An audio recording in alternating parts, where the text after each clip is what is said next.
एक बार CG Sanskrit classes में आपका फिर से स्वागत करता हूँ। कक्षा 10वीं बोर्ड की जो कारक प्रकरण अपना चल रहा था, तृतीय विभक्ति तक हमने चर्चा कर ली थी। इस वीडियो में जो है हम चतुर्थी विभक्ति से सप्तमी विभक्ति तक चर्चा करेंगे, तो मेरे साथ बने रहिए। समय को वेस्ट न करते मैं आगे चलता हूँ। चतुर्थी विभक्ति जिसको हम संप्रदान कारक भी कहते हैं, चतुर्थी विभक्ति जिसको हम क्या कहते हैं, संप्रदान कारक भी कहते हैं। पहला इसमें दान कर्म का, जहाँ पे भी दान देने की बात है वहाँ पे हमेशा चतुर्थी विभक्ति का प्रयोग किया जाएगा। जैसे यहाँ पर है निर्गनाय धनम यक्षति। ध्यान रखिएगा, ये जो यक्षति है वो ददाती की तरह काम करता है, कंफ्यूजन होने की जरूरत नहीं है। यहाँ पे ददाती आए चाहे यक्षति आए, वहाँ दान कर्म का अर्थ होगा राजा निर्धनों के लिए धन देता है। राजा निर्धनों के लिए धन देता है। मैंने जैसा पूर्व में आपको वीडियो में बता चुका हूँ, यहाँ पे निर्धनाय जो है चतुर्थी विभक्ति का एक वचन है और ये गहरा काला करके देगा, गहरा काला करके देगा। तो उसके बाद में जो धातु है यक्षति, यहाँ पे दान कर्म आपको जब वहाँ हल करेंगे तो वहाँ करना है दान कर्म योगी चतुर्थी विभक्ति, दान कर्म योगी चतुर्थी विभक्ति। इसी प्रकार अगला उदाहरण है बालकः स्वमित्राय पुस्तकं ददाति। बालक अपने मित्रों के लिए पुस्तक देता है, बालक अपने मित्रों के लिए पुस्तक देता है। तो दान कर्म के अर्थ में कौन सी विभक्ति हो गई, चतुर्थी विभक्ति। इसी प्रकार एक रुच धातु होती है, देखिए इनके सूत्र होते हैं रुच प्रिय अर्थाणाम। तो ये सूत्रों के माध्यम से मैं बताकर बिल्कुल सीधी और सिंपल सी भाषा में बता रहा हूँ, ठीक है।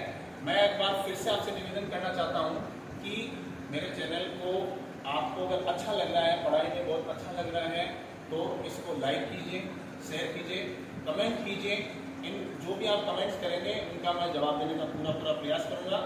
सब्सक्राइब करना न भूलिए, क्योंकि सब्सक्राइब करेंगे तो जो भी नोटिफिकेशन है वो आप तक सबसे पहले पहुंच जाएगा।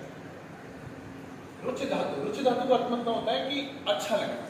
जैसे कोई चीज किसी चीज के लिए कोई चीज अपने को अच्छी लगती है, जैसे बालकाय मोदकम रुचते, बालक को जो है वो लड्डू अच्छे लगते हैं। बालक को जो लड्डू है वो क्या लगते हैं, अच्छे लगते हैं। तो यहाँ पे क्या कर देंगे, रुच धातु अर्थ या रुच धातु योगे चतुर्थी विभक्ति, रुच धातु योगे चतुर्थी विभक्ति। इसी प्रकार क्रुद्ध, ध्रुव, ईश, असूय, स्पृह, नमः, स्वस्ति, स्वाहा, स्वधा, अलम, वसत, ये मैंने सभी जो वर्ड है वो एक जगह कर दिए हैं ताकि वीडियो जो है वो ज़्यादा लंबा ना हो और आपको अच्छे से एक ही जगह सारी चीज़ें स्टोर हो जाए। देखिए मैंने इनके उदाहरण जो है वो यहाँ पे दर्शाए हैं। पिता पुत्राय क्रुध्यति, ये जो भी मैंने रेड कलर में लिखा है यहाँ पे, अगर आपके वहाँ पर माध्यमिक शिक्षा बोर्ड की परीक्षा में अगर इनमें से कोई भी शब्द उस पूरे वाक्य में आ जाता है तो आप वहाँ पे चतुर्थी विभक्ति कर देंगे। देखिए पिता पुत्राय क्रुध्यति, पिता पुत्र पर क्रोधित होता है, तो यहाँ पे आप क्या करेंगे, क्रुद्ध धातु योगे चतुर्थी विभक्ति, क्रुद्ध धातु योगे चतुर्थी विभक्ति। कुछ भी समझ में नहीं आ रहा है, सीधी सिंपल सा फंडा है। पुत्राय रामाय, चतुर्थी विभक्ति का एक वचन, इसके जस्ट आगे आने वाला पद है क्रुध्यति, लिख दीजिए क्रुध्यति योगे चतुर्थी विभक्ति, कोई गलत नहीं करें, ठीक है।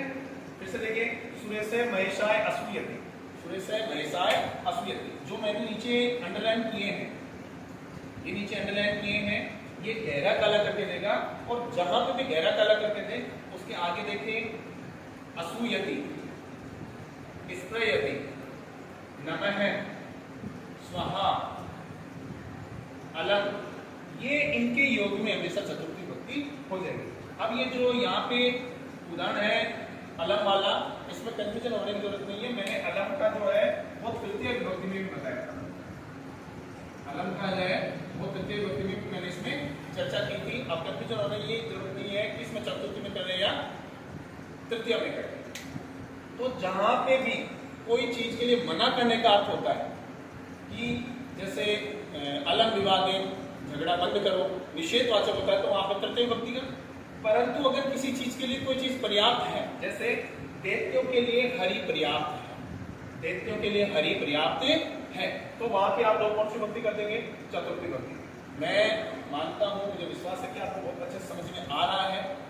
इनमें आप लोगों को ये जो वर्ड है वो इनमें आते ही आप पहचान सकते हैं कि वहां पे चतुर्थी विभक्ति होगी। एक इसमें देखिए धार धातु, इसको धय भी भी बोल सकते हैं, ये दोनों में से कोई भी है वो आपके पद में आएगा धार धातु। जैसे धार धातु आएगी तो उसके योग में आपकी चतुर्थी विभक्ति जाएगी। उदाहरण है देवदत्तय यज्ञ दत्ताय शतम धार्य।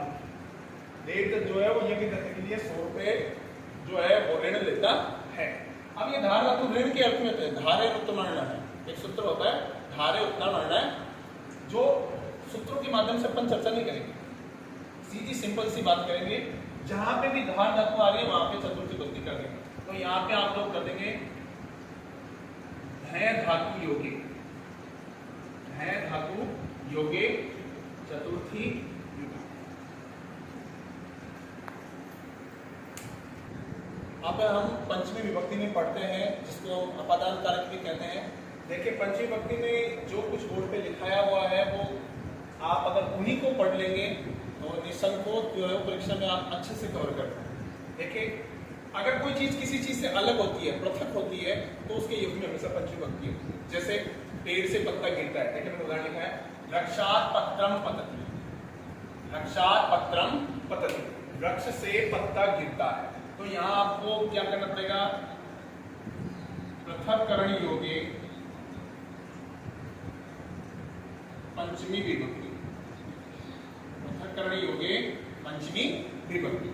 जब भी कोई चीज किसी चीज से अलग होगी, जैसे छात्र कक्षा से जा रहा है, अगला उदाहरण लिखा है नृपः ग्रामात् आगच्छति, राजा जो है वो गांव से आता है, राजा गांव से आता है। अब राजा जो है वो गांव से अलग हो चुका है, तो इसके अर्थ में कौन सी विभक्ति होगी, पंचमी विभक्ति होगी।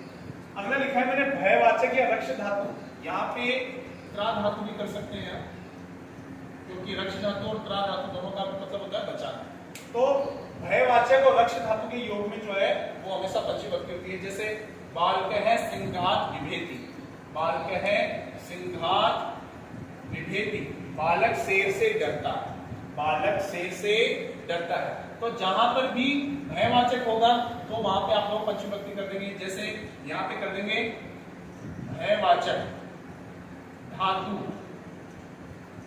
योगे पंचमी विभक्ति, भयवाचक धातु योगे पंचमी विभक्ति। इसी प्रकार देख लो अगला उदाहरण है नृपय दुष्टात् त्रायते, यहाँ त्रायते भी आ सकता है और रक्षते भी आ सकता है। तो आप लोगों को यहाँ पे करना है त्रा धातु योगे, त्रा धातु योगे या रक्ष धातु योगे पंचमी विभक्ति। ठीक है, अगला है जुगुप्सा विराम प्रमाद के योग में। ये तीनों ही जो है वो घृणावाचक शब्द, नफरत करने वाले शब्द हैं, घृणा करने वाले शब्द हैं।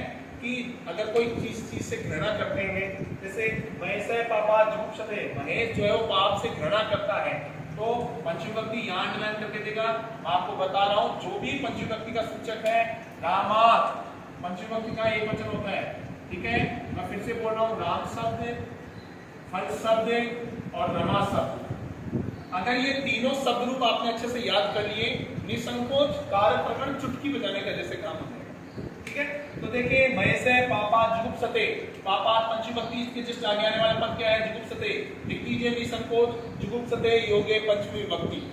इसी प्रकार देखिए मोहन अध्ययनात् प्रमाद्यति, अध्ययनात् पंचमी विभक्ति एक वचन, अध्ययनात् के आगे क्या है प्रमाद्यति, प्रमाद्यति योगे पंचमी विभक्ति, कोई दिक्कत नहीं है। इसी प्रकार अगला है प्र धन भू, देखिए इसमें प्र उपसर्ग आएगा और आपके भू धातु आएगी। जब जहां पे भी प्र प्लस भू धातु योग होगा तो वहां पे आप लोगों को पंचमी विभक्ति होगी। ये भी अलग होने के अर्थ में होती है। जैसे गंगा हिमालयात् प्रभवति, गंगा जो है वो हिमालय से निकलती है। अब ये निकल चुकी है वहां से, तो गंगा हिमालय से निकलती है। तो जहां पे आपको करना है यहाँ पे प्रभवति योगे पंचमी विभक्ति, प्रभवति योगे पंचमी विभक्ति।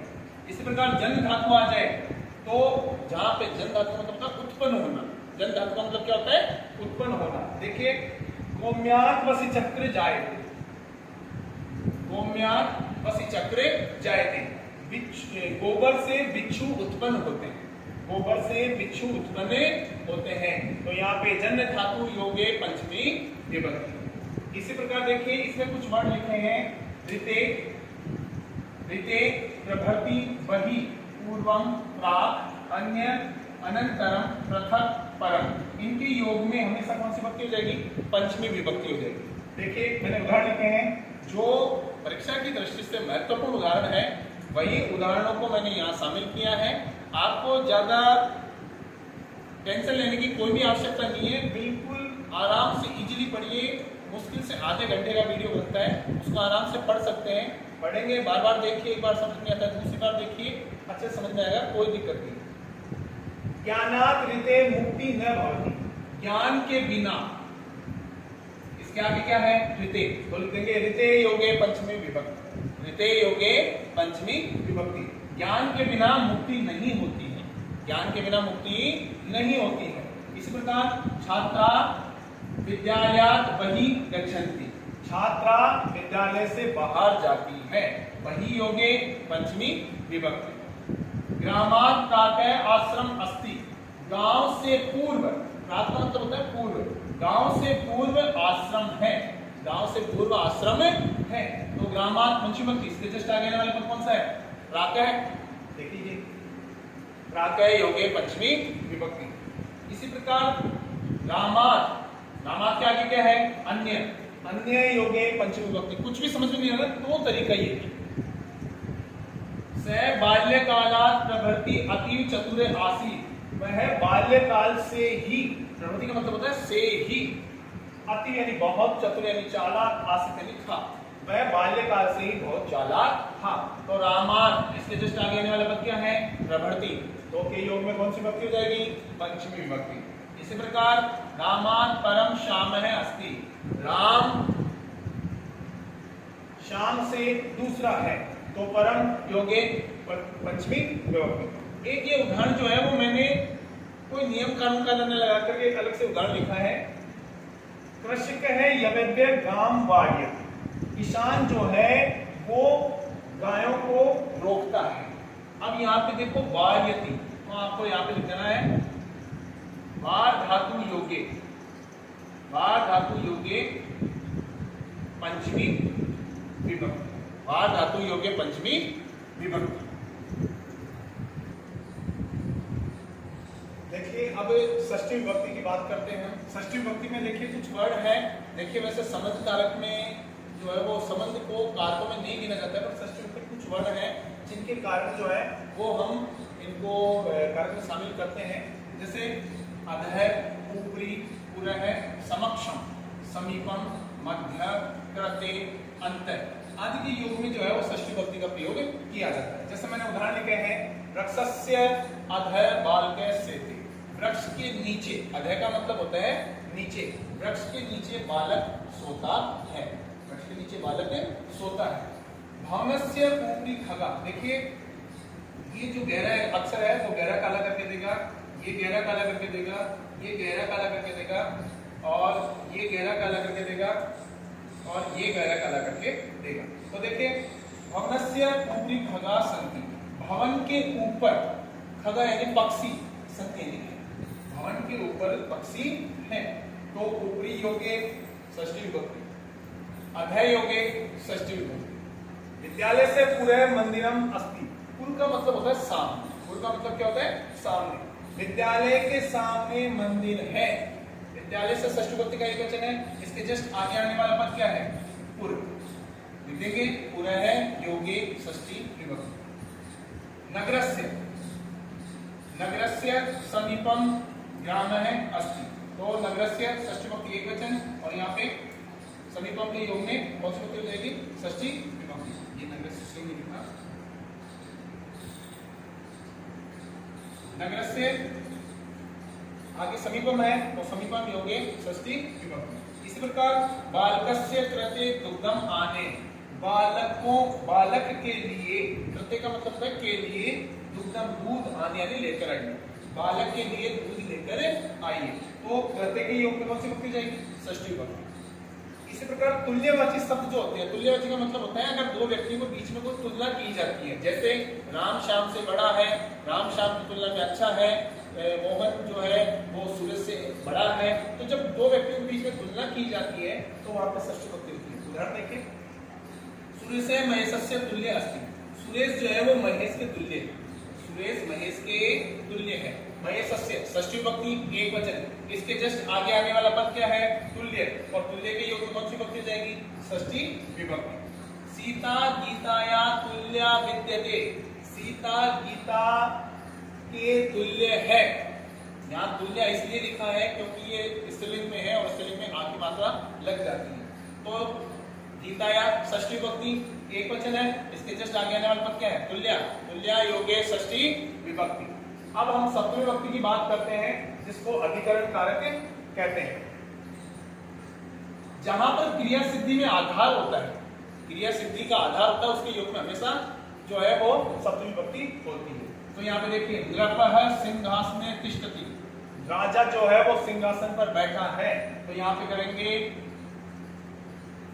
क्रिया सिद्धि आधारे, क्रिया सिद्धि आधारे, आधार में षष्ठी विभक्ति, सप्तमी विभक्ति,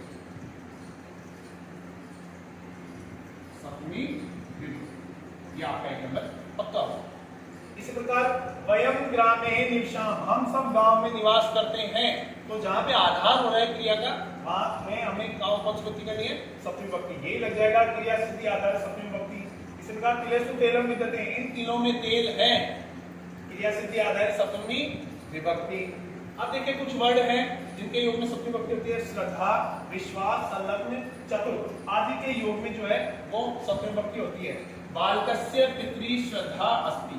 अब आपको कंफ्यूजन होने की आवश्यकता नहीं है, सर यहाँ पे षष्ठी विभक्ति क्यों आया? ये षष्ठी विभक्ति इसका सारा के लिए है। बालक पितृ, पितृ शब्द है, पिता शब्द है, षष्ठी सप्तमी विभक्ति का एक वचन है, पितृ, पितरौ, पितृषु।